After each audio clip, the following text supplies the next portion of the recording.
map view, best of 3. Ooh, is my controller not going to show us the map? And who picked it? Oh crap, I just lost my bands. Alright, let's see here. Thankfully, I am very fortunate to remember the ban order. We are going to be on Dragonshire. It was picked by Gambit Gaming. Thank you, Little Barista. Glad to have you here. McGiblets, we're also glad to have you here. Yes, I am ready.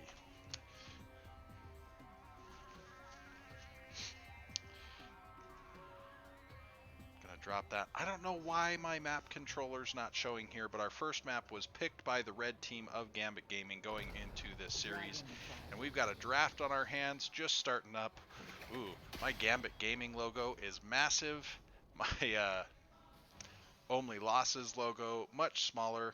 I'm gonna have to figure out how to work on that here in a little bit, but again, this is Valcomer. I'm the analyst in C West. I play for Can't Counterpick Stupid. Also in C West, we're going to work on shrinking some of these logos during the draft. We've got 2 fantastic teams here. This is going to be an extremely competitive match, and I'm looking forward to it. I actually picked up the match on Sunday when I realized that it's such an important match in the division had not yet been picked up. So, alright, let's see here. We got Orphea banned out. We got Garrosh as the quick ban coming out from Gambit Gaming here. And the the logo sizes can be fickle. I was operating on the fly here, and I sat down about 15 minutes ago realizing, wait a second, I have not set up my overlay, and while I'm by no means the perfect caster, I do like to have where the teams can feel like I wasn't a complete joke. I'm now going to unlock one thing that I don't even know where it is on the screen, so apologies on this. Let's see. Boom. Hey, I am there, but way too big here. We're going to shrink that down. So, and we are going to go here. So, we see the Brightwing band not wanting those fast rotations to be able to pop into the off lane and get a kill there and gain control on the map. We see Johanna, another tank band, very popular band throughout NGS and throughout the game in its forever state that we're in right now. So Hogger, strong offlane player. Milo coming from us from across the sea, I believe, joining us in this Nexus Gaming series. Answers from the team of Gambit Gaming on the last second on the timer, Diablo and Anduin.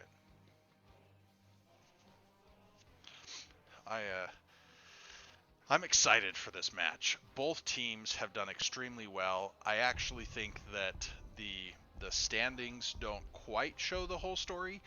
Only Losses unfortunately lost a couple points due to a misunderstanding on some of the rules that's since been clarified, and so they would have more points in that scenario. Gambit Gaming, powerful team. They were in B West last season, did a fantastic job there. Actually took second in B West. Did have some minor shakeups as far as the roster, but they came down into Division C. Milo, enjoy the game. You're welcome to keep in the stream even if you so desire. That we do have a delay here of 30 seconds, plus a little bit more because of just how my system works. So our next pick, Sylvanas, fantastic hero. She has not been nerfed yet like the patch notes tell us is coming, and so we are still seeing her in her powerful state, being able to push side lanes, deal loads of damage, help siege anytime you have an advantage. Whitemane also picked up, extremely powerful anti-dive hero. If anybody missed the game with Papegas on ice this week, Ector was playing a fantastic Whitemane. Great game to watch. I recommend it to everybody. But we have Jinx on that Whitemane. We saw our additional bans come out of May, another tank choke, and then Vala, a powerful powerful hyper carry assassin. And so we will see just how that shakes out going forward. Our next two picks, Pearl Simon. If I'm saying any names wrong, please feel free to correct me in the chat. You can try sending me a DM in Discord, but that might be more difficult. But Pearl Simon on the Zul'jin, Raymond on the Tassadar. Our final two picks for the sides of Only Losses are only 10 seconds away here. So, but Only Losses is a brand new team to the NGS scene. I don't believe any of the players had previous NGS experience, so we are super excited they're here. Blaze and Genji. So Mr. Bros on the Genji. Let's see if I can say this right, but Vous etes sec on the Blaze. Sorry for that one. I understand there's some French-Canadian connection on the team of Only Losses. I have very little exposure to the French language, so I apologize for potentially saying stuff wrong over and over again.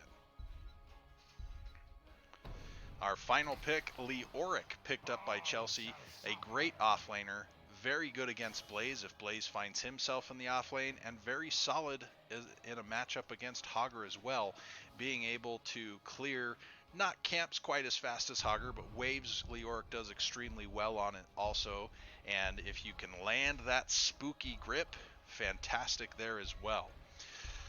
All right, well, we are going to be leaving the draft, going into the in-game side of it. Parsimony. Say it like vous zet sec. All right, I will try that. I might just call them vous, but we are going to be going into the game, so we're going to start switching to that. I'm going to drop my logo off or my camera off the screen for that. Man, this Gambit Gaming logo, they are large and in charge over here.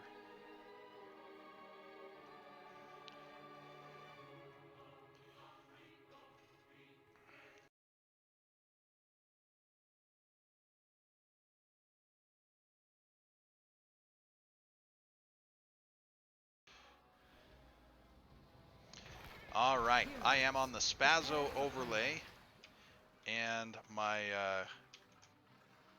my general control of the camera, not terribly good, but I am just glad at this point I correctly figured out how to hide my cursor. All right, so we can see Milo already spinning up there on the Hogger, Jinx on the White Mane, Mr. Bros on the Genji, Sexy Vegan on the Sylvanas, and Vu on the Blaze. Coming over here, we can see some potential cheese out of our side of Gambit Gaming. Northern Touch on the Diablo, Pearl Simon on the Zul'jin, Raymond on the Tassadar, Crizzo on the Anduin, and Chelsea on the Leoric. Northern Touch taking his side of the Bermuda Triangle, making sure his team is safe. There is no cheesy shenanigans at this time. Jet Propulsion in from the Blaze. The Genji taking a little bit of damage and the task wall going out. Teams are settling in now for that. Just let's start clearing waves. We're going to check up here on the off lane. We got a Drain Hope Spooky Hand, keeping Leoric topped off and causing that Hogger to spin away. Tassadar, having ultimate wave clear over anybody else in his lane in this setup, was able to clear. We do have that macro pressure showing up for the side of Gambit Gaming. Now, they do have some great, powerful early game picks, particularly with that Tassadar wall being able to do some fancy stuff with Diablo, but stacking on the Zul'jin is fantastic as well.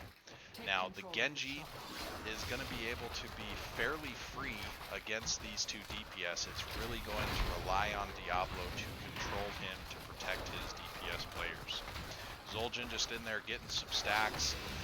The team of Only Losses playing it very controlled. They've got their point, but Gambit Gaming was able to get some free stacks on that Zul'jin, bring up some talents here. Nothing really seeming out of the ordinary. Big shadow charge, but unable to get the root follow-up just yet. Overwhelming Affliction. Blaze taking the new habits on there. Ooh, it looks like I may need to spread out my CCS and NGS logos. But some great siege here for the side of Gambit Gaming. Diablo taking a lot of damage in there, being able to back up. Anduin just playing so safe there. Leoric is capping top. Diablo is capping bottom. Tassadar running into the mid. We do see a distinct soak advantage for the side of only losses. I would be surprised if, oh, it looks like he's going to get the full channel. I really thought Diablo was going to get melted and taken out there, but Genji wasn't able to rotate fast enough, and it was a free channel for the side of Gambit Gaming. I really like this control here with the Dragon Knight, making sure to only take one tower's worth of shots. You can even see the stutter stepping from Raymond on that. By pushing mid, his team was then able to push bottom because of the full response from Only Losses. Only Losses coming back down now. Hogger trying to keep up the soak game, but we see a full level lead nearly going into level 6 for Gambit Gaming. They're having some great macro play here. We can see siege damage for Hogger and also Tassadar really topping. Oh, Tassadar's in the Dragon Knight. Everybody ignore me for a second here. The Dragon Knight explodes, safe back away by the side of Gambit Gaming, closing in on that level 7, coming back to our talents here. Nothing that seems too surprising to me. I would have been fine to see the Neil Peasants on Leoric as well. We got the Genji a little bit. We got him half health. We got him quarter health, but Genji barely sneaks away. Whitemane keeping him up there. And we see Hogger on the camp. Sylve taking the far lane. Ooh, missed a Drain Hope, which means that no healing for Leoric, but lots of damage out onto that Sylve. We have both Krizo and Raymond on the camp here for Gambit Gaming. Hogger was able to take that camp very free solo. We do see both teams at 7 and a little bit of free minionship coming down on this wall here. Diablo not necessarily having clear ever. Ooh, big jet propulsion. Pearl Simon does not have anything to keep him alive at this point. Good reaction by both Lou and Mr. Bros. The Zul'jin does go down. That's actually our first blood. Main tank plays can be spicy, but I think more people need to play it myself. Now that Only Losses has got that kill, they're opting to take the siege camp from Gambit Gaming rather than to try to siege. Ooh, big wallbang, but easy cleanse for Whitemane. The camp is taken. Oh, the camp is not taken. Diablo is trying to survive with all of his health. He does it. The Anduin with the big desperate prayer there to keep him up. Diablo does end up falling after the camp is taken for Gambit Gaming. And I don't think there'll be another kill here, but we'll see. I'm not a big fan of taking that siege camp.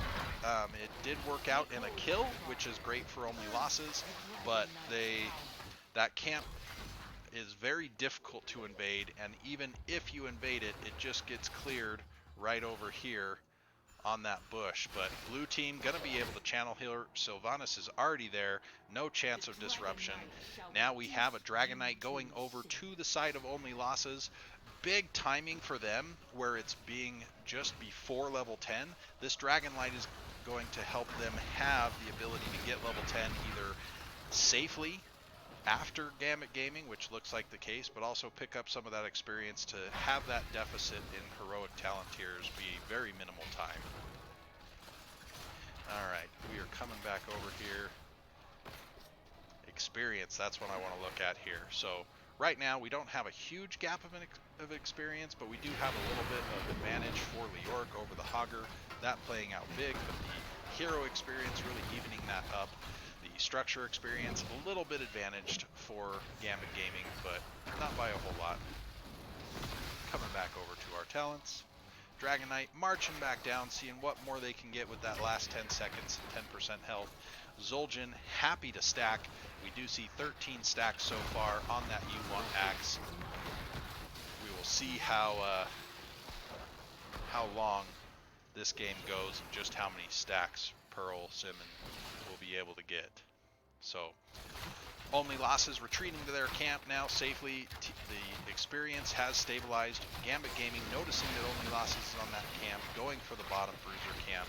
We see Diablo Northern Touch starting to ward that bush, trying to help. Only Losses going with a spicy flank here. Mr. Bros just barely doesn't get the point. We see the APOC, we see the X-Strike. Sylvanas goes down over here on the right. The Zul'jin, super low, 7 health, does go down to the Blaze, in fact. We see a big bunker, 5-man down here for both teams having lost one. Does the Blaze get out with no bunker? I don't know that he does anymore. Whitemane has already spent her ult as well. Blaze so low, sub 200 health. We see the Genji in the back getting dove on by the Diablo. Genji using that cyber agility to get out. And now we see, will he make it again? Oh, the swift strike gets him close. The deflect gets him out again. And Tassadar finishes the job. Brutal team fight here, just going on and on. Fantastic play by the healers to keep their teammates alive this long in the fight. The shrines will soon be active again. Oh, I am drifting here. My apologies. All right, so again, we see the map kind of entering that pause state just before the objective. We are going to have 13 talent tier picked up just ahead for the side of Gambit Gaming. They're able to pick up their camps. The camps are in a little bit of an odd timing due to that invade from Only Losses at this point. We do have the entire wall bottom taken down for Gambit Gaming and the entire wall mid. The entire wall has been taken down for Only Losses, but not much on the bottom. And we're going to check on that top lane here in a minute, I promise. Jet Propulsion stun. Diablo taking a couple of hits from the tower, but massive health pool, full shields. Northern Touch is doing a very good job of using that health pool. We do see both shrines capped. Genji is in the middle, while Hogger is trying to take a camp. The 4-man of Gambit Gaming is sieging away at this bottom fort. 30% health now and dropping. Genji is playing with the Leoric. But this fort down here is now one for the record books. Fort time of 9:21 for our first fort tonight, folks. And all 3 points are still looking red, but Gambit Gaming may not be able to channel in time with Vu being able to take the bottom shrine. We do have Milo up on the top shrine, blocking Leoric out with that loot horde. Diablo sharking a bit, protecting the rotations for his team. Jet Propulsion onto the Blaze, or excuse me, Jet Propulsion. Shadow Charge onto the Blaze. Jet Propulsion from the Blaze onto the Zul'jin. We do see the Leap of Faith to keep him safe. This is still channeling for the blue side, barely in their Shadow Charge. The Cleanse on the Blaze, but Cleanse doesn't stop body blocks. He decides to use the bunker instead. Diablo continuing to body block. And now the shrine goes to the red side. Hogger with a big Hortapult in. We do see the Wailing Arrow from the Sylve. The Zul'jin plunking away with those mythical axes that just show up from nowhere. Getting so many hits in, lots of damage. Whitemane ult goes out. We see the APOC. The combo unfortunately does miss, but the Shadow Charge with the Light Bomb does not miss. And we see several low people. The Taz Dingo gets popped. Zul'jin going in with all sorts of ferocity. Backs out just before the Taz Dingo ends and heals up. And so many ults used there, but nobody has died. The only ults up, we have X-Strike from the Genji, and we have Entomb from the Leoric. But wow, what a lot to go on there. We do see a kill there on the Sylve from the Shadow Charge. Sorry, my map skills got a little wonky there, but the Shadow Charge into the kill, into the DK. Gambit Gaming is now opting to take out a second fort. They are up 16s now. I think this is a great choice for them. Punt away on the Hogger. Whitemane getting the healing off the DK there, somewhat free. And now Gambit Gaming marching as a 5-stack down into this bottom lane. They have 16s. They have the objective with the Dragon Knight. They are going for getting damage onto this keep wall. Bottom lane is often seen as the place where you win this game. You want to control that bottom lane. Gambit Gaming has had a lot of focus on this bottom lane. The gate now goes down, the Dragon Knight falling as well, but the entire south wall down on the side of Only Losses. Gambit Gaming trying to set up for that final win. We do have a bush gank. somewhat revealed there. But easy steal on the camp, still up that 16 talent tier, only losses, looking to soak rather than fight. I believe that's a wise choice. Raymond rushing down here saying we got more camps in us while they're still soaking. I like this idea of being able to take something while the other team is at that disadvantage. When you have the advantage, take something that otherwise would be unsafe. Good call by the side of Gambit Gaming. I really do appreciate the calculated play here. I think for the side of only losses, ooh, this seems really dangerous here by Sexy Vegan. For the side of only losses, being disciplined enough to not take a fight when they're down a talent tier. Still trying to put all sorts of damage into the Diablo. We do see the Soul Shield. We do see the Zul'jin does go down.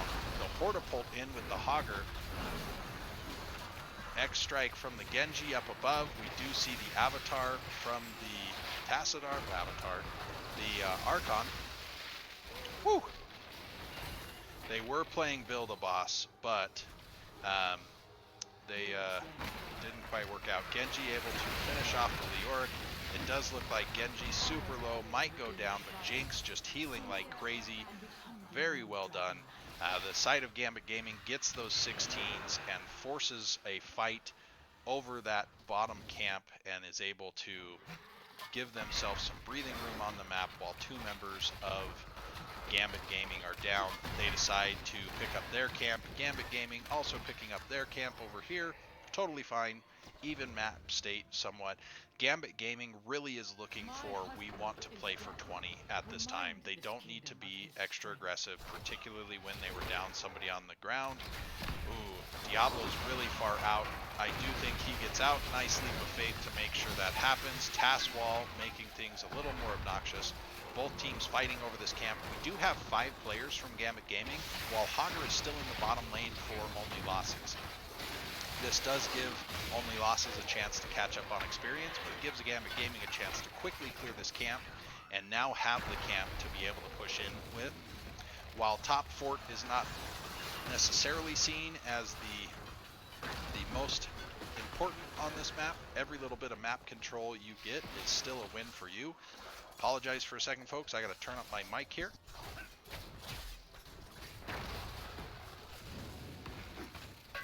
Sorry, I didn't want y'all to hear me sneeze.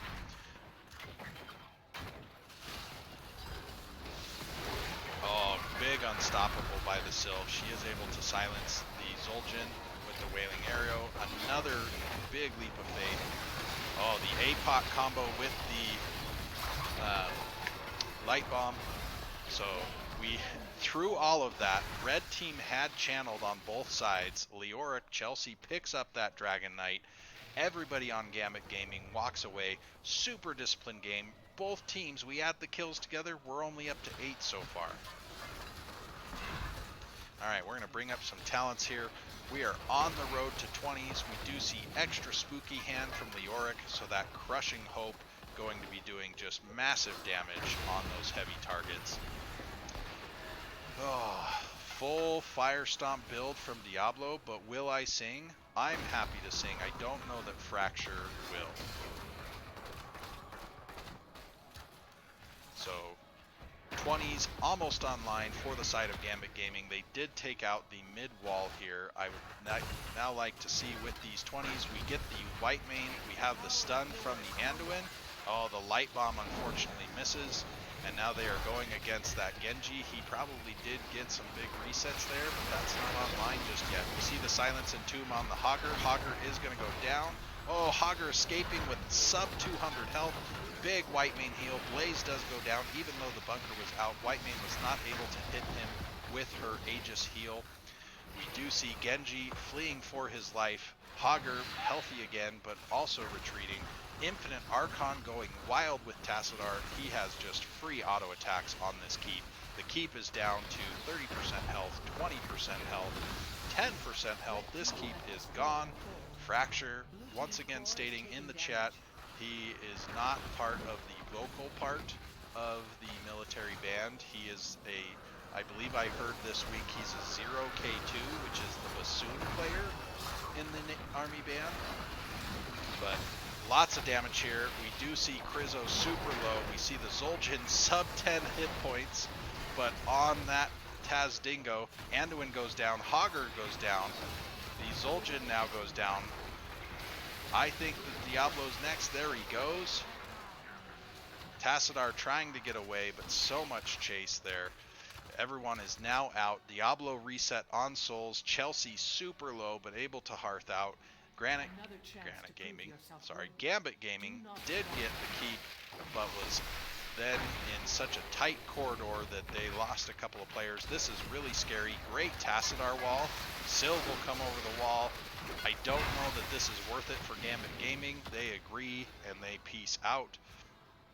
It's just a siege camp, and again, one of the easiest camps in the game to be able to clear. You can see Diablo using that overpower and shadow charge to bring it down.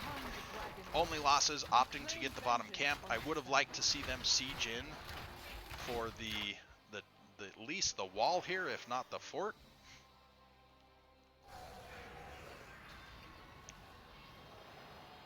Oh. Sexy Vegan bouncing back for some mana. Leoric with Chelsea taking that top shrine, making sure that this ring around the Rosy can continue. We do see Zul'jin now checking in on the stacks. 54 stacks on U1 Axe. That's going to be some big damage going out. I'm tempted to click on him to see what his damage is, but my control is not so great. Leoric checking the bush. Only losses being very defensive over that middle lane. Oh, Pearl Simon so close. Dodged the jet propulsion, getting some damage out. We see the big Silence and Tomb on the Genji, the Scarlet Aegis with the extra coming through. Big X strike. Anduin healing away. Leoric with that crushing hope out on the Hogger. We do see the flip. We see the light bomb. Unfortunately, no connections there. The big Hogger ult, Hog Wild, getting him in a little bit of trouble. Leoric just living in the background somehow, and we see a 4-man team wipe. I don't have the fancy sound clip that McGiblets and his casting crew have about the 4-man team wipe or the all the deaths, but wow, what a game. We do see now that Gambit Gaming, I'm going to reorient my camera here, is going for the kill here on the core. I believe they can do it. Death timer still 30 seconds on the closest. It's Sylv and a core and a dream against Horde, but it's so difficult. Dragonshire does have one of the stronger core mechanics in my opinion, but this core is gone, and game one going to the side of Gambit Gaming. I'm going to try to update my scoreboard here. We'll see if it works, and we will find out here in a moment when we're on the next one. All right, let's see. I want to go here. It gave me the score. It did not give me the map. I don't know how to fix that. All right. I'm going to try to find... Thank you. I'm going to try to find my co-caster, Fracture. I am here. He is here. All right, we're going to do a mic check while we're waiting here, folks. So go ahead and chat it up for a second, Fracture. Hey everybody, I'm sorry I'm running a little bit late. We just got in from the airport. For those in DivC that have been following my family situation, we are home safe and sound. Baby girl is good to go. So I'm excited to be here. It's my first cast. Thank you to Valcomer and NGS for a chance to co-cast, and I'm excited. Looks like the games are really intense tonight. Oh, absolutely. I was telling everybody this is Rivalry Week in C West. You see, I picked this week because you and I are scheduled this week, and I said, of course, we're going to ramp that up and call it Rivalry Week. So, beginning today is Rivalry Week, and the first rivalry match is right here with us, folks. Gambit Gaming taking Game 1. We're waiting on that lobby for Game 2. Oh, wait a second. Game summary. I completely forgot about this screen. Man, look at this. We got big damage from both Mr. Bros on Genji and Pearl Simon as the Zul'jin. We had big heals from big healers, or both healers, but Whitemane really topping the charts, having some great saves there. I did see some fantastic desperate prayers from Anduin. Krizo certainly knows his stuff. Super disciplined game. Both teams, add them up, we've only got 17 deaths between them. And so just extremely disciplined by both sides. We saw teams were trying to be very careful around talent advantages. They were making great decisions as far as when they were taking camps, when they were pushing with objectives. Fantastic game. Dragonshire, one of the premier maps in the game. Really loving that. Gonna flip over to talents here. Let's see. I can make it for you, Fracture, so that you can see my screen. And that way you'll be able to see all the talents that I'm showcasing here. But anything that you are seeing out of the ordinary, my friend, on that. Let's take a look here. Well, given the two teams tonight, only losses I would say like overwhelming aggression is kind of the name of the game for them, and then Gambit Gaming is a team that, in my experience, after we got to it by them, is very much like clean, organized play. They don't do anything that I feel like that's too crazy or too far out there. It's just very disciplined, very practiced, high execution. So, kind of two different clashing styles here. I think it's interesting to see Archon chosen over Black Hole. Archon does keep him a lot from Genji, which of course is good, and the level 20 is very good, but I'm surprised to not see Black Hole used to counter how heavy the melee is with the Blaze Hogger, and Genji being borderline melee when he dives in. So I was a little surprised to see them not dragging people away from the bunker with it. But other than that, I would say the talents are pretty standard here. Deafening Blast on 20 for Sylvanas is kind of a good talent. It's kind of good on paper. I think there maybe might be better choices there. Either the Q or Bolt of the Storm. Yeah, just to kind of combo with the Will of the Forsaken can make Sylve extremely hard to see to kill her. 20 upgrade very often for Wailing Arrow. Definitely. The other thing I think is a little interesting was the Leoric build from Chelsea. I have faced Chelsea in offlane many times over the years. I'm a little surprised to see her have gone W at 13 and 16, given that with Blaze having bunker, Hogger having spin, Genji having dashes, Sylve having dashes, you're not going to get a leech on Whitemane. There's not really anybody that's a good target to actually keep the W constantly on them. So I'm a little surprised to see that build versus the Ghost Form or the auto attack build for Leoric. But yeah, the thing I can think of there is just if something's super more comfortable with you, still play that. Don't let the meta take you over. We're Division Definitely. C, right? Yeah, I mean that's a fair thing too. I mean, comfort can sometimes be stronger than what might be considered the right answer. No Neo Peasants on Leoric at 4. A little surprising, given that that's kind of like the big way to equalize the PvE power. To cut you off, my friend. Our lobby is up for the next game. Uh-oh. So we Sounds are good. going to. Oh man, I'm outing myself as a diamond player here. Wait a. I'm only plat 2, friends. I'm only plat 2. All right, we're going into the lobby. Here we go. This is getting set up a little bit better. All right, Frack, it looks like you're going to be playing on the side of Gambit Gaming, taking Raymond's spot. All right. Hydrate for you, Hoku. Thank you for the reminder.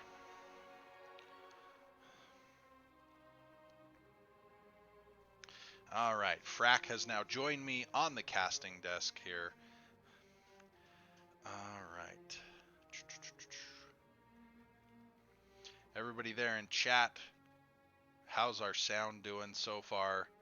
I'm trying to watch everything, but admittedly, I'm just fairly new as a caster. I think I have somewhere around 10 to 15 in 10 years of, or 10 seasons of NGS casting, so can't say it's my greatest. All No right. worries. Oh, you can drop your stream in Discord as well, just to save every bit of RAM and internet. All right. Let's see. It looks like with our Infernal Shrines draft, we're going to add that here. And Team 2 is first pick, so it was map pick from the side of Only Losses. All right, so Frack is a little loud compared to me. Well, darn it. All right, Frack might check this. I can turn it down just a little bit if No, I can turn you down also. the suit looks very nice. I feel so underdressed. I'm in airport clothes. We're going to take Frack from 100 to 94. All right, so our first prediction will be which team will score first blood. I don't actually know how to use. Oh. Which team will score first blood? Outcome 1, Only Losses. Outcome 2, Gambit Gaming. Outcome 3, Zero Death Game. All right. So we have 2 minutes on the prediction. This is the first time I've ever done a prediction, folks, so predict away. All right, we see the Hogger banned out by Only Losses, Infernal Shrines being a fantastic map for Hogger. The answer being the Garrosh ban once again from the side of Gambit Gaming.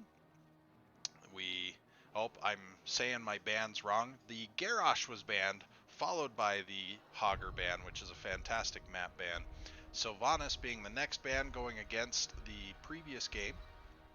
And our final ban of our first phase is a Nubarak, a very powerful tank that does leave Johanna, that leaves Orphea, who was banned in the last game. Vala's up. There's still a lot of power picks. I think you could, particularly in league play like Nexus Gaming Series or Nexomania, have additional bans, but I can understand why that would not be super popular in a Storm League environment. For the Nexus. Eternally Blue TV is going for the 2-0 here. That's what they're rooting for. Thanks for being here, Eternally Blue. So the Johanna first pickup by the side of Gambit Gaming answers on the Orphea, taking that denial for Pearl Simon, but also a powerful pick in her own right. And then Jinx for the Brightwing.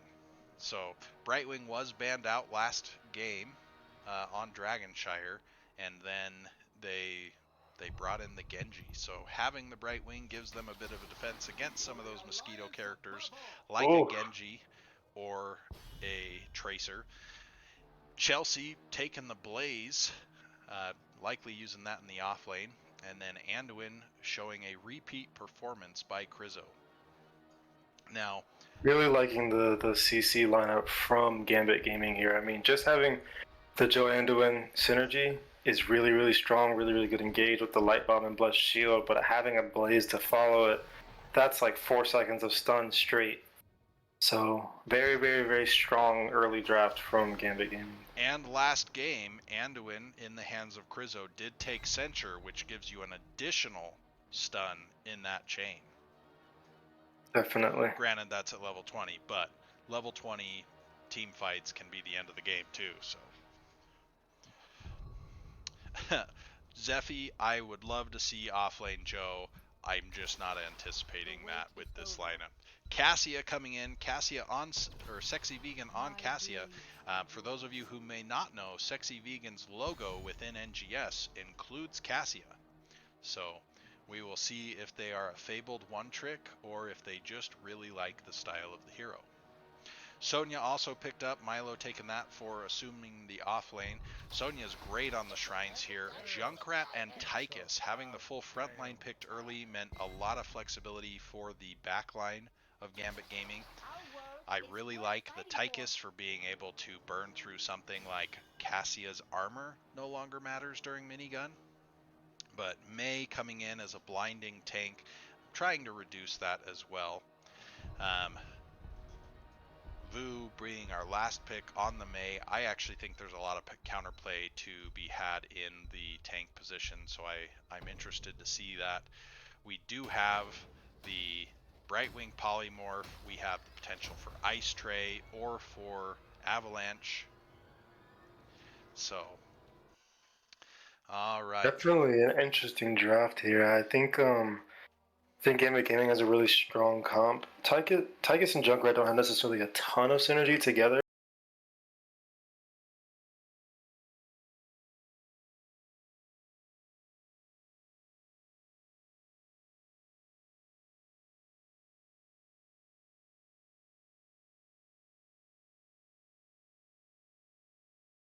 I think we're going to see them looking to fight more to win the objective rather than trying to race.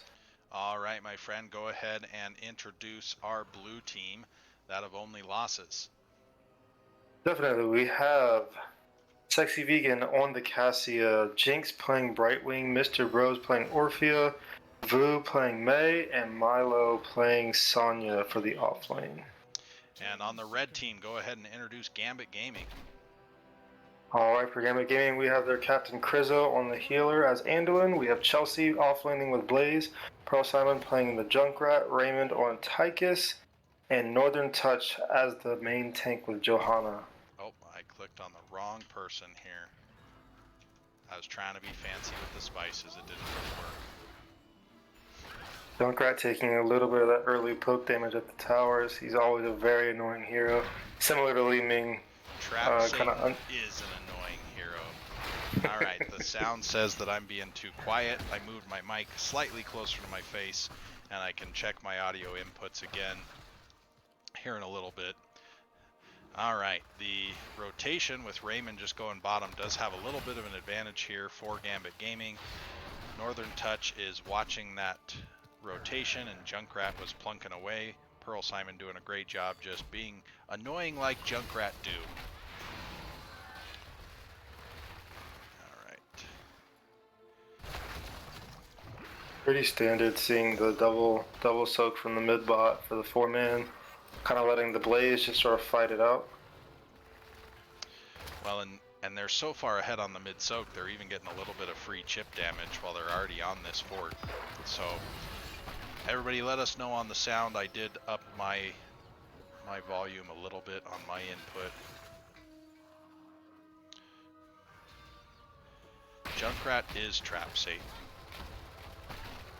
I do like seeing Gambit Gaming prioritizing really fast wave clear so that they could prioritize going to their right Big side damage camp. onto Raymond. Oh, They don't get the bottom camp. They play it safe. Raymond had taken too much damage.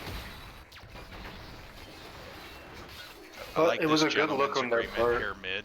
Neither off lane hitting each other, just hitting the waves. Experience super even between these two teams. Only losses having the advantage to Ford just slightly. Let's see, was it this one? Boom. That mercenary experience adding up, though they also have a slight minion experience gain too. Or did, as I said that. An interesting take from Mei, being that they did not get Sylvanas. Taking Slush Ball at 4 to turn structures off. I'm curious if they're planning to force the fight for the objective and then use that to make the Punisher push a little harder. What I'm excited about is so far it is full Pocket Sand build. She took Pocket Sand at 1 and 4. So I think at this point they have to take the 16 and the 20 at this point just to make it work. I hope they take the big one. I love that as a level 20. Watching it shut down an entire wall, just poof, fantastic. Granted, that assumes walls are up at 20, but still. Bottom shrine, we do have Johanna there first. A little bit of a fight in the mid. Junkrat getting stunned. Jet propulsion to save the Junkrat. Junkrat is out. And Joe Tychus getting a 9 Shrine Monkey lead, 10 Shrine Monkey lead. Blaze getting away again. The blizzard from May proven to be a little bit obnoxious. Steph with an F coming in and saying, hey Crizzo, don't die. Ooh, lots of damage onto the Orphea, sub 1000, sub 700 health, but so is Raymond on the Tychus. Shrine League heavily in favor of Gambit Gaming. 34. This is what I mean. If you look at the Junkrat, he's been on the other side of the wall, borderline untouchable, constantly shooting at them the entire fight. Yeah, so annoying. He'll be able to finish just on his own. He just has to be a little bit careful here. I do notice they put heavy macro pressure top, so Blaze has been completely unable to join this objective. I think if they had showed up to this a little bit earlier, Only Losses could have secured this objective for themselves. They just didn't quite get there early enough, but they had the macro pressure. Ooh, John Cena leap with the root. We do see May's ice block come out. She is safe. The teleport from Brightwing had gone out just before that engagement from John Cena. The top camp did get big value for Only Losses, but I think that having that wall versus getting the Punisher, which is going to get a wall, comes out super even. They might get a little bit more bottom, but it looks like they're going to play fairly safe. A Mortar Punisher not being the most threatening at level 7. If it was frozen, they probably would have got a little bit more, but overall, I think the trade does favor Gambit Gaming ever so slightly. Northern Touch, warding in the bush, doing great tank things. May is here. She's going to have that Blizzard. Junkrat knocking everybody off. Huge stun from May. Oh, I think the Joe goes down. Yes, she does. But a 5-man commit from both teams. I would have actually liked to have seen Chelsea just continue soaking there rather than coming in for that fight once Joe was dead. Definitely. I do have to give props to Milo. That was a really good use of having wave prio between the mid and top. From that earlier bruiser camp, knowing that Blaze was stuck top, Milo was able to show up. Even though they had already gotten the kill on Joe, was able to show up much earlier than Blaze. I do know one thing that has been noted for Only Losses is an extremely high level of communication this season, being very threatening in their death ball style, but having that overseer type of communication between players has just been very strong and has been noted on their team. 4-on-4 here in the bottom.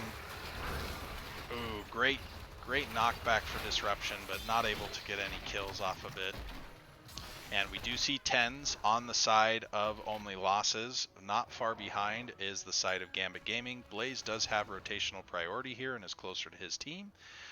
What do we got for ults there, Frack? Looks like we have Eternal Feast for the Orphea, hoping to combo with the May W. Looks, oh, hold on, let me focus on this fight. We got May using Snowball. Amazing CC log. Immediately blew Junkrat up before anything could save him. Anduin did attempt with Leap of Faith. Ooh. A big leap, and they finish off 2. Big leap from Sonya there. The Avalanche is there, and the Avalanche got big value there, taking the Junkrat away from his hope position. And I really like this call by Only Losses. They got the kill, and they're just going to start sieging. They have that camp. They have Slush Ball from May. They're using it. Now the wave's here, and this fort is all she wrote. Definitely. That was a very decisive use of Avalanche. I actually didn't think they were going to rip the cooldowns at that moment. But very, very decisive, very, very high aggression. That's what I was talking about during the draft. Those 3 kills earned them an instant level, like full level lead over Gambit Gaming. So we'll see what they do with it. I gotta fix my prediction. How do I say who won the prediction now that I did it? Because it was Only Losses that got first blood. Come on, you caster people in chat. Tell me how to fix the prediction now that I've done it. Because I'm supposed to have moved on to who was predicting the map win.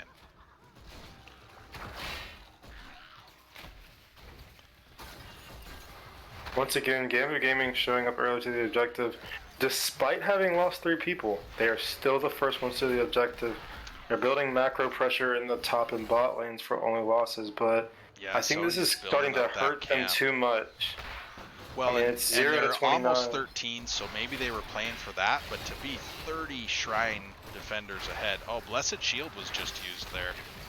Especially with a Junkrat and a Tychus with Odin. Kind of seeing that same angle we mentioned in the loading screen here.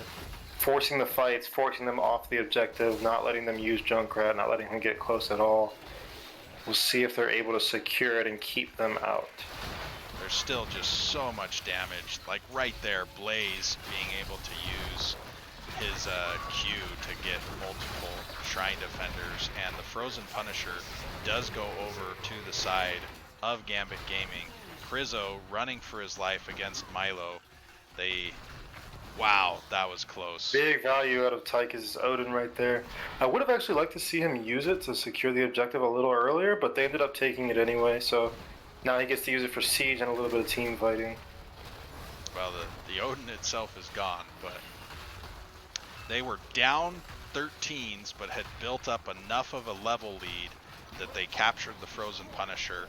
They've evened the map state, and they're going to get ahead now. Cassia and May are respawning, but this John Cena going for another leap, this time onto the Brightwing. Wrong healer there for a second. Northern Touch playing super forward, but with the Frozen Punisher shutting things down, the entire wall gone mid, opening up a potential win condition for Gambit Gaming. I realize it sounds crazy to win games of HOTS at level 16 anymore, but you still can, my friends. Ooh. I don't love this risky fight. Q. Risky Q. Oh, Avalanche went out, leap to bring the Sonya back. We did see Blessed Shield. Oh, Riptire. Big Point Riptire blank. hits all 5. I think Sonya's gonna go down here. She's a little zoned out. Brightwing dies for her sins. Oh, Sonya taking out 2. May The bunker taking was out super 2. close, but they just didn't quite get that bunker out in time. And the self-healing from the Orphea just playing a major factor in this chase and dive here. Oh, Junkrat gets out so close. Both remaining members of Gambit Gaming are just so very close. Don't go back in, Northern Touch. You're gonna die. Oh, that last Q, it almost killed Johanna anyway. Almost died for the ego check there. Very good cleanup though from only losses. Cassia and Orphea actually managed to make that kind of a net neutral fight. In terms of XP, they're actually up a quarter level, despite losing the initial Cassia part of that charging fight. people down. She took the move speed at War Traveler. A little too aggressive, a little too eager. Blessed Shield is down again, but so's Cassia and Brightwing. Despite the death, both teams hitting 16 at the exact same time. I think that might have been I'm not sure if it was a miscommunication, but with Cassia not having any stacking talents, it was a little reckless to run at them like that. But Yeah. she will get punished for it.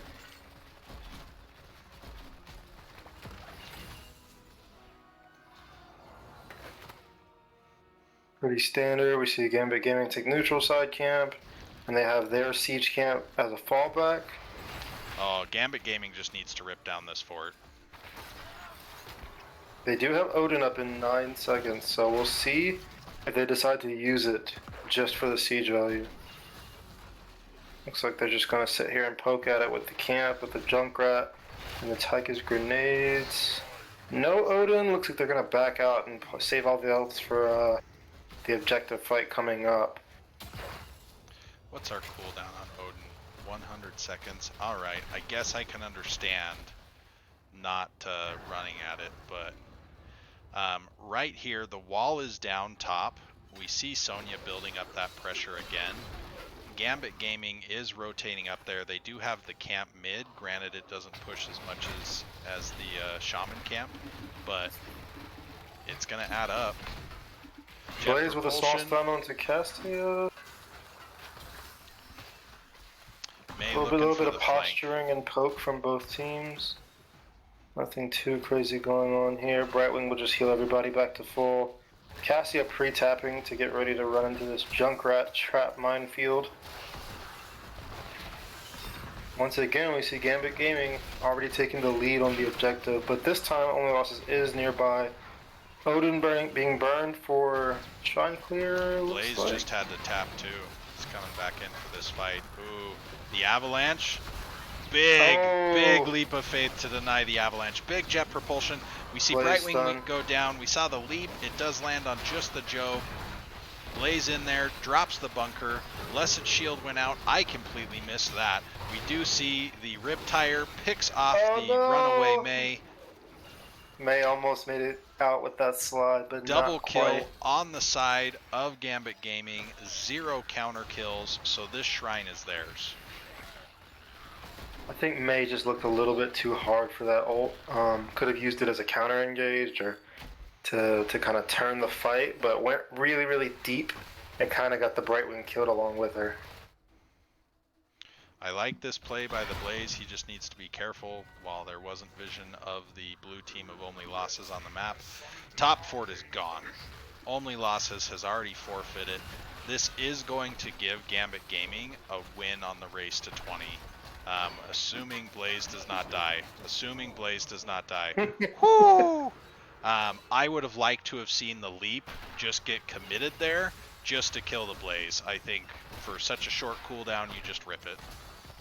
I agree, especially given like if they had tracked the cooldown for the last bunker and that team fight up top, they would have known he had no way out. It was a bit risky on Chelsea to stay in like that, knowing that you're the pick in the offlane, but doesn't get punished for it. So we'll see the keep not gonna go down, loses about half, yep, just about half of its health, and Only Losses makes it out mostly unscathed, barely down on XP, so they've done a good job.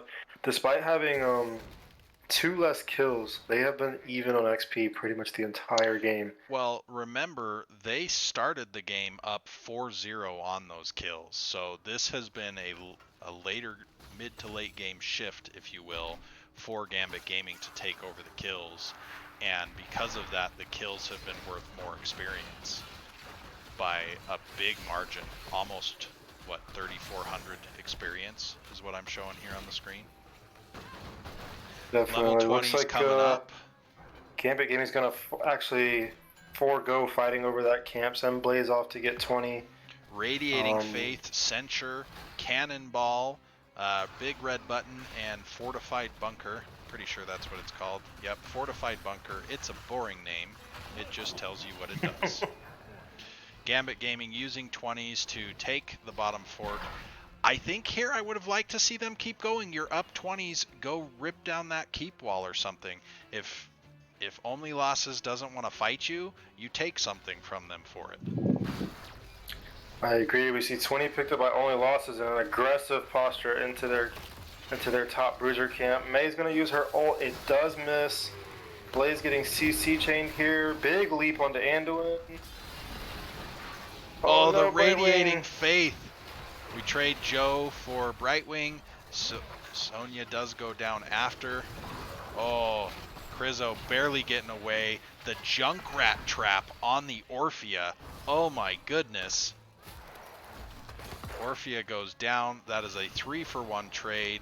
Being as they have Blaze, they still have a very solid frontliner who is in fact listed as a tank.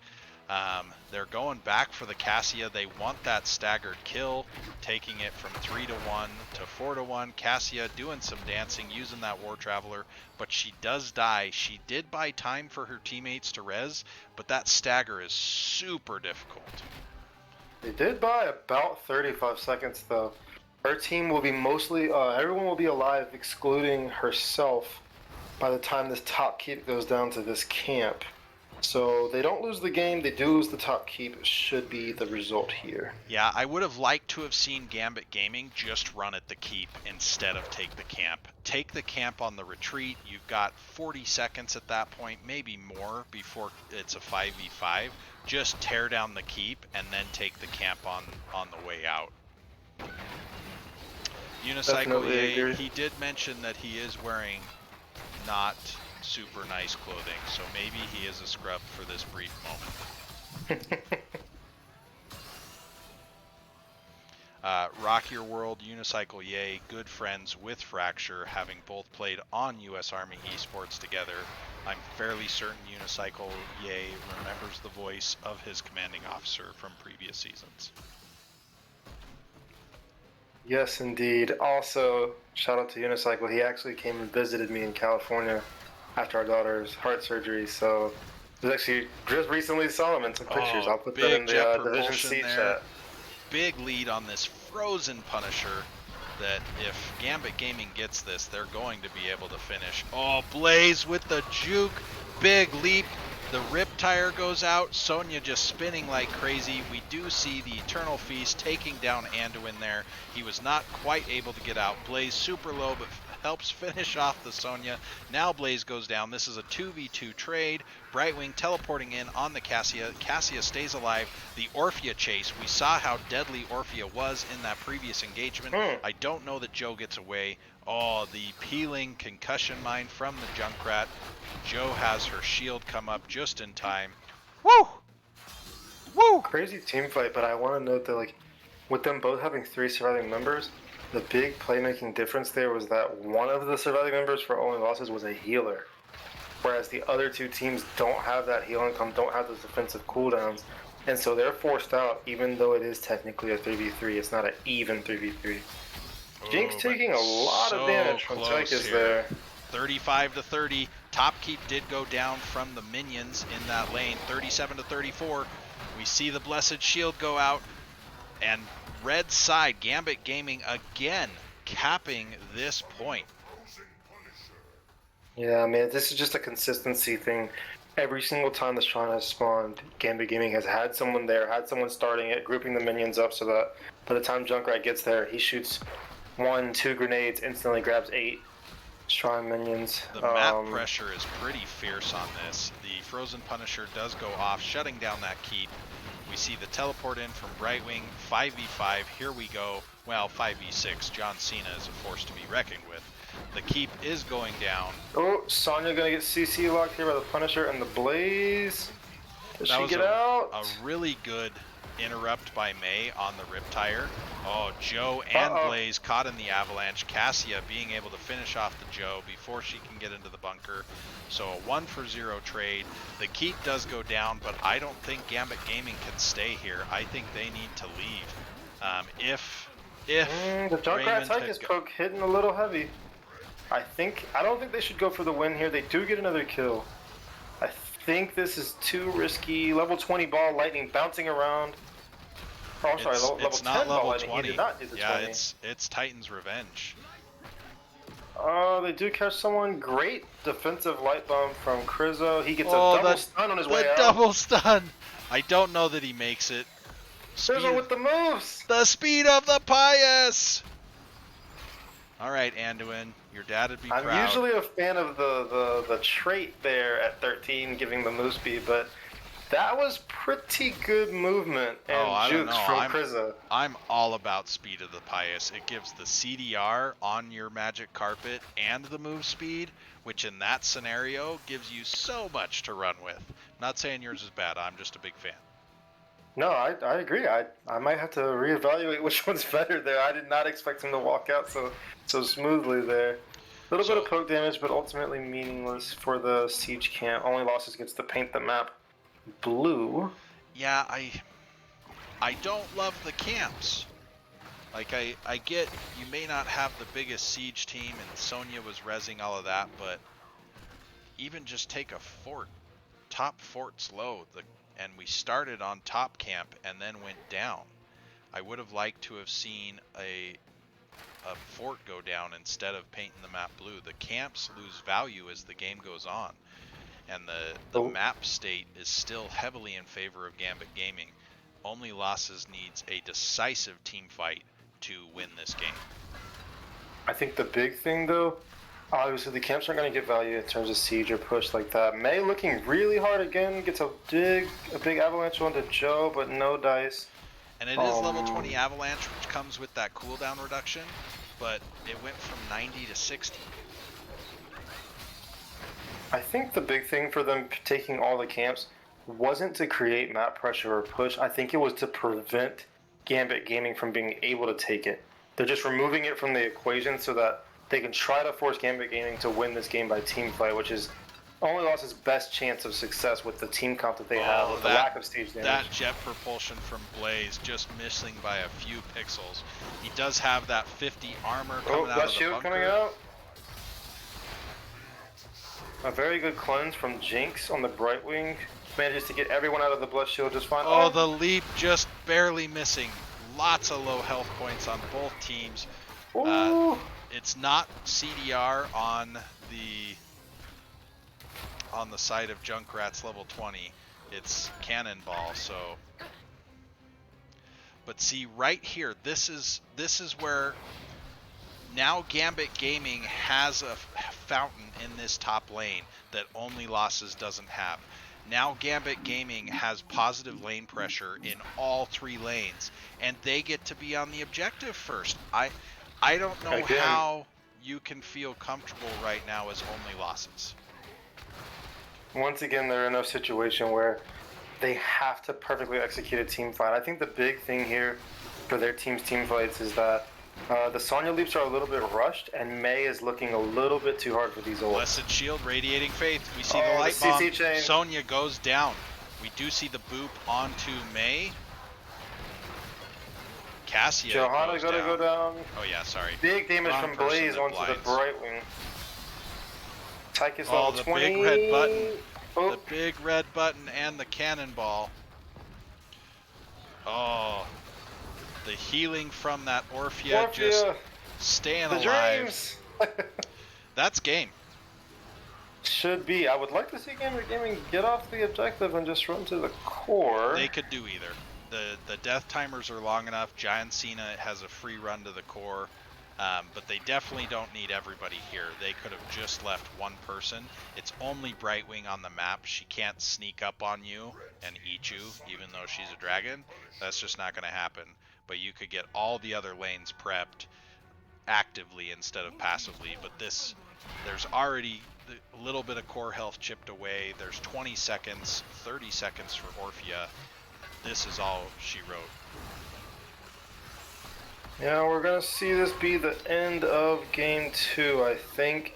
It really comes down to having a defensive comp on the side of Gambit Gaming, a great CC chain with the Giant and Blaze being used all game. And despite Brightwing's best efforts, I think a lot of her Z's got her killed. So, just a little bit of a draft issue with taking the Mei and then forcibly diving with it. Mei is primarily in my opinion, used as like a counter dive or counter engage hero, Yeah, and I think there was a little bit too much looking for value with the Avalanche here. Yeah, I myself am a big fan of having Ice Tray and counter engaging when I use Mei. I don't use her a whole lot, but I think she is a premier tank for counter engages, and that just gives you a lot of opportunity. Rock really liked your assessment there in the chat. All right, I'm going to find a Crizzo interview for you. I do think Mei absolutely can function as a main tank. Just needed to tweak the playstyle and understand that you're not an engaged tank. You're not diving the back line to make pressure. You're waiting for the enemy team to approach and then punishing them. And so, just looking a little bit too hard. Unicycle, the historical Mei hater. Everyone disregard his comments in the chat. There's quite a bit of negativity towards Mei here. She's a fine tank. I do think it's funny that Mei is more base health than a Nubarak. So, for reference, Mei, standard height woman, a Nubarak, taller than a 3-story building. But he's got lower hit points. All is equal in the Nexus. We do have our interview here. We're going to quickly look over the talents here before we go to our interview screen. Nothing that seems too crazy to me. I do think I would have liked to have seen the Ice Wall. Ice Wall with the Eldritch Conduit and Eternal Feast could have been huge. Auto attack Cassia into a double blinding Joe I think is tough. Not taking the Joe Holy Fury talent at level 13 is basically saying I don't understand the lore of the hero. I only want to play meta talents. Lighting oneself on fire and running into your enemies is totally legit. Just kidding, Northern Touch, but I do love that talent. Yeah. Oh, overall, I think both teams played very well. I did like the discipline on both sides. Game 2 was a bit more of a slobber knocker than Game 1, but as our wonderful guests are here, we are going to pop out here. Let me see if this will work properly for me. Boom! Kind of. It's a little zoomed in more than I thought, but welcome to Crizzo and to Northern Touch. Sorry, on my screen it just shows the letter N. And I need to figure out why my camera is so massive on this particular screen. We're going to zoom that back a little bit, folks. Maybe drop this down a touch.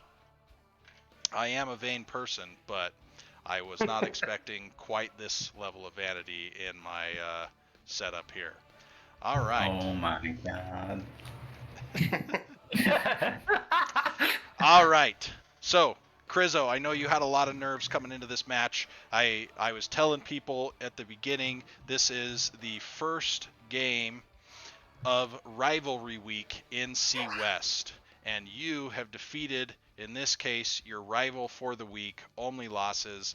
Not only have you won, but in a domination. How are you feeling? It feels great.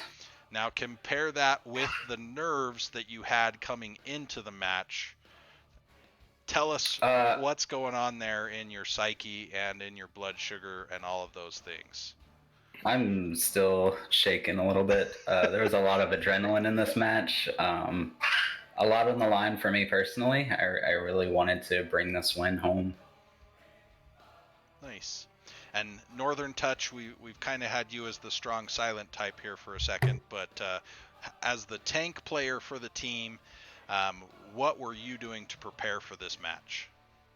I mean, yeah, I do the shot calling, the tanking, and the scouting. So I think we were really looking for ways that we could run them around the map, hopefully. And I think that like they were a really scary team when they were together, but when they weren't together, they weren't quite as scary. And they had kind of one mode, which was brawl. So every time we were talking about backing up more than who we're actually targeting next, because they're running at us. All five are running at us in kind of a predictable fashion. So we know it's coming, we know where it's coming, and we just have to set up and make sure that we don't get bush ganked and that sort of thing. Nice. Now, I apologize, I missed in Game 1. Did you also take Radiating Faith in Game 1? Game 1, I was Diablo, and yeah, I think I that's took true. all W talents, yeah. Yeah, you were full W's and then you were Blink. I don't know why I had stuck in my head that you had Joe twice. You guys banned Joe in Game 1. Is that correct? That's correct, yeah. Got it. Sorry about that. Yeah, I thought the Radiating Faith value was great in Game 2. I think that overall, Game 1, there was some fantastic shadow charges. There was a couple of APOCs that they were able to weasel out of, but fantastic play with W build. We saw major soul shield value in that Game 1 also. So I mean, done. I love Diablo on that map. Just controlling the point, you can box people in, and when you have like a tank like a Blaze as their option, because we basically banned almost every other tank that their tank played. I could kind of sit in front of the tank at certain points and just hopefully body block him to death. And I saw one time where he just popped bunker for basically nothing. So yeah, it felt good, but the entire team did really well as well. So I'm very proud of the guys. Both games super disciplined by the team. I was very impressed. The death count in Game 1 being particularly low. There was some late game Orphea's just going to destroy everyone in Game 2, but the trades worked out in your favor. But Game 1, I think you only had 8 deaths as a team, and 4 of them happened to be Zul'jin. So overall it was your squishiest DPS that they were able to get to, but most of the time you were super disciplined and just controlling everything. Yeah, if both our DPS gets their ults off in Game 1, I mean, we shouldn't lose a fight. So yeah, it was really good on our DPS for staying alive most of the time, and for Pearl for getting out as much damage before he went down at those few times. Yeah.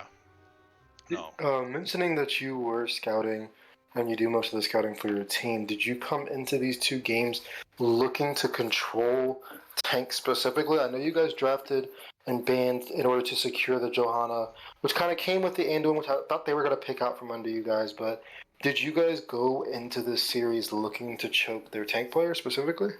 I mean, not just their tank, but they have a lot of one-trick players. I mean, I see like their history, and they're not practicing a lot on other characters. So I kind of narrowed it down to the style that we wanted to play, which was take them to big maps, run them around, make sure that they don't get characters that they play that are really good at clear or really good at siege, and then kind of whittle them down. Second game was a lot of like take shrine and then just avoid fights and damage. So yeah, avoiding their style of play was kind of how we drafted. Okay. Yeah, game one was definitely where Genji's gonna dive in, but he won't be able to kill someone. You had the Archon, you had Tazdingo, you had Diablo with point-click CC for the Genji, you had Bunker, you had the Anduin Light Bomb and Anduin point heals and carpet heals to be able to help quite a bit there. And so it was kind of just frustrating their ability to kill your back line. Game 2, we saw macro pressure build up and some macro choices such as, hey, we're going to let that camp push a little bit top while we get a lead on the shrine. If my memory's correct, you won every single shrine in game 2. Yeah, with correct. with that comp, there's no way we should lose a shrine unless we lose like an early fight. Literally, there was times where we get 20 to 30 minions and we just back up and tap because their only way of winning was to run at us. So we back up, we make sure we get a good lead and get there first, get all of our waves out, and then just go back in and finish it off. Yeah, and you banned both 2-lane maps to avoid them being able to run at you. They did ban some of the very large maps in the case of Cursed Hollow and Garden of Terror, but shrines you were able to keep them running around on. Dragonshire you just had more macro as a team, Genji not being a terribly high macro player, and the stacks that Zul'jin eventually got, Pearl Simon, good job out there, just made it so that your eventual siege on that team was extremely high too. So anything that either of you would point out as, I believe we won because we did this leading up to our rivalry match? I mean, I think we won by basically. It sounds super basic, but not fighting. I mean, you can win a game without brawling them. You can win a game without getting even a single kill. Some of the best games I've ever had in my life are like a 5-0 game where we won. And it was only like 5 kills, but we control like every objective and that sort of thing. So I was proud of our team for like keeping it very stable, for keeping it really level-headed and just not playing their game. And it worked out really well for us. So good job on everybody. Definitely agree with you there.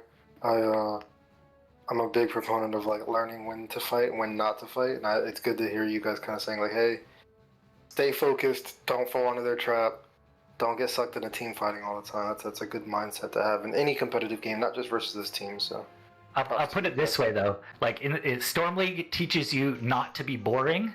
If you play a ton of NGS, it teaches you to be boring. And boring is actually good sometimes because boring wins games in NGS, unfortunately. So yeah. Although we had some good highlight plays, like I think we can rest our laurels that we know how to run around the map. We have good comms and we know how to draft. So Yeah, good job. Now let's see if chat was nice enough to give us any questions. I don't think they did, so. We're going to talk about some of the things that Krizo was nice enough to share with me this week as you're the winning team. Let's see. The most playful on the team is apparently Chelsea. Playful qualities bring us all back to earth when tension's high. How has that felt this week for your team, having Chelsea bring the levity? He's always great people. You have to have the silly, goofy one to keep all the tensions down and keep moods high, spirits high, Okay. And your second one was what helps bring the team together in tough moments. You said remembering why we're here to begin with. Love for the game, win or lose. At the end of the day, we're here to have fun. So, with the here to have fun, obviously winning's fun. We all like winning. But how did you keep spirits up leading into this rather stressful rivalry week match? We practiced quite a bit this week, and I think us coming together as a team, getting that playtime in together, talking about the match together, knowing what we're doing as a unit rather than one person taking the lead and saying this is how it's going to be. We really work to hear all the voices of the team and take everybody's opinions and strategies into consideration. Now, my third question was what is the best dessert and what helps it really stand out? Crizzo said he was going to have to talk with the team about this one. Did you get a full And I answer? failed. I failed. So Northern Touch as tank and second in command here today, what is the best dessert? So for me, it's fruit because I actually hate sweets. So I'm the exact wrong person to ask. But I can tell you what I ate for dinner because I haven't had anything sweet yet. Well, this is legitimately what I had for dinner. I had the souls of only losses. I had listen. I had potato soup with cheddar, so cheese, and bacon. I made it for dinner. I ate it, and it was delicious. Hey, bacon, cheddar, and potato soup. I'm all in. Yeah. All right. I was I'm supposed also to gonna use these back Northern between Touch. games, but I forgot, so we're using them here. The best non-regulation map, according to Crizzo, is Hanamura, which is a beautiful map overall. Oh dear God, Crizzo, you're off the team, bud. All right. Well, apparently Later, Tater. some hate between there, and the spiciest food that Crizzo would consider eating without being paid, pressured, or threatened was essentially anything, because Crizzo said they would try almost anything once, though. So apparently we can all send ghost pepper chips to Crizzo, and he will try it once. I will try one once. Once. That sounds awful, by the way, but good luck. Northern Touch, Thanks. anything spicy on your side of things? I mean, I've had. I think the spiciest thing that I've ever had was like a Thai soup, and I had ordered it hot, and the guy said, "Are you sure?" And I said, "Yes." And then they bring it out, and it's got like, I don't know, like a quarter of an inch of just like the chili oil on top. So you had to like dip below that to get anything that just wasn't pure, unadulterated spice. So that's probably the hottest thing I've ever had. But I'd pretty much try anything. I love hot food. Very nice. All right, we did just get a question from the chat. Professional Basket says, if you could add one character to HOTS from Blizzard, what would it be? Northern Touch will begin with you. Oh, I don't know. I don't think the dragons would work very well, like any of the dragon stuff from Warcraft. So I don't know. I'd have to say, Leah. Leah from Diablo, huh? Yeah. And you could have her be like half Diablo. You could She's be like in the game. She's Diablo, people. I hate to break it to you. Just kidding. With one skin, yeah. one specific skin, yeah. All right, Crizzo, and who would you add from the Blizzard verse into HOTS? Friend, I HOTS, I do not Blizzard. All right, so Crizzo is going to add, in that case, Cloakin, because he's the only Blizzard person that's kind of in the game, but not fully in the game. So Cloakin as a hero for Crizzo. You could have also gone with the Kid, MC Tombstone, or El Guapo as options there. Striker0929 says, question for Crizzo, whose is his favorite potato on the GGS server? I don't know if that's supposed to be the Gambit Gaming server or the Girls Game Squad. So. No, it's Gambit Gaming, and they're all potatoes, and they know it. They're all Every potatoes. single one of them. All right, well, we're going to wrap things up here. You guys have been fantastic. Well played. Who would you like to shout out for the evening? Go ahead, North. So I gotta say, shout out to my team. We talked about this match for a while because we knew it was coming, and we saw only losses as a serious threat. So proud of the team for all getting on their main accounts for the NGS match tonight and pulling out a good victory. Wonderful. And Crizzo? Shout out to you guys for casting. We really appreciate it. Shout out to everyone on the Gambit Gaming server. We appreciate you all coming out tonight and supporting us. And shout out to Fracture and his daughter. Oh yeah, for sure. Super glad to hear that everything's going well, man. Thank you. I appreciate it. Appreciate all the love. All right, my friends, we've kept you away from your teammates long enough. Go and enjoy your victory lap out there. Congratulations tonight on this major victory, starting off NGS Rivalry Week here in Division C West. Thanks, man. Thanks, man. Thank you. All right, my friends. Now, I have a whole bunch of characters that I would add to HOTS, but sadly, I'm not a game dev. So that will probably never happen, but it's been great to be with you. Fracture, who would you like to shout out tonight before we sign off? Well, shout out to you first off. This is my first opportunity co-casting a match at all. It was very, very enjoyable and fun. I think I will try to look into doing this more in the future. Maybe starting my Twitch career. We'll see. Shout out to NGS, Only Losses, and Gambit Gaming. Very exciting matches tonight. Pretty back and forth in some of the team fights. Lots of good opportunities on both sides. And I think both teams. I think Only Losses will get like good feedback from watching the VODs on this, as well as Gambit Gaming did a really good job reacting to dive and avoiding the enemy's mindset. So shout out to everybody. Again, thank you to all of NGS for the love of my daughter. She's doing very well.